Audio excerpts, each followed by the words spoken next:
Hi guys, join me as I bake one of our favorite Nigerian snacks currently called banana bread. First of all, I started dusting my floor. Mind you, I'm actually doing about 30 pieces of banana bread, and of course I have to count how many cups of flour I'm going to be using for this recipe. And yes, I used about 12 cups of flour for this particular recipe. Now with the flour set aside, it's time to start adding our banana bread, which is actually the most important recipe for this. For this particular batch, I'm going to be using about 12 pieces of bananas. Of course, you want the bananas to actually taste properly because this is the main recipe for it. Now it's time for us to start smashing that bananas. Come on, smash it, smash it, smash it. Consistency, they say, is the key, so this is what we're going to get at the end of our smashing. It's time for us to add our eggs, and of course we're going to be using 12 eggs for this recipe. Now that we're done with adding our eggs, it's time for us to mix everything all together. And like I said, consistency, they say, is the key, so this is what you get after adding all your eggs. Now it's time for us to add our sugar, and of course we're going to be using 4.5 cups of sugar for this recipe. It's time for us to add our margarine, and of course I'm using a melted butter for this recipe.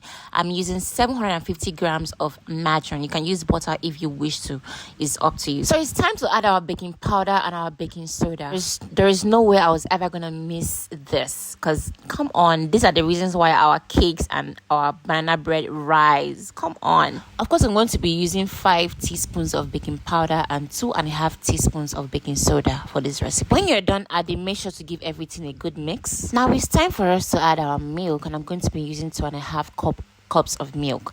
That is about 600 ml. When you're done adding, make sure to give everything a good stir. Now it's time for us to add our flour.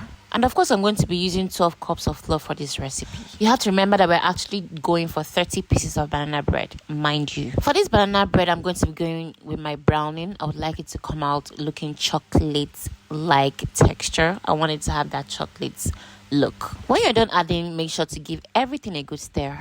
Now it's time for us to grease our pans, and of course I'm going to be using the vegetable oil to do that. And just like that, we're ready to bake our favorite Nigerian banana bread. And of course, what's our favorite Nigerian banana bread without our favorite toppings? I'm going to be using our Nasco biscuits for this recipe. Finally, we're baking for 25 minutes, and this is me setting my timer for that. And just like that, guys, our banana bread is ready to be served to your stomach. Yeah, I said stomach because obviously you're going to be eating that. Obviously. So this is me flaunting my banana bread and showing you how proud I am of myself and how happy I am to make these beautiful babies. Of course, while doing this, there are more inside the oven. So guys, tell me if you're going to be baking this banana bread very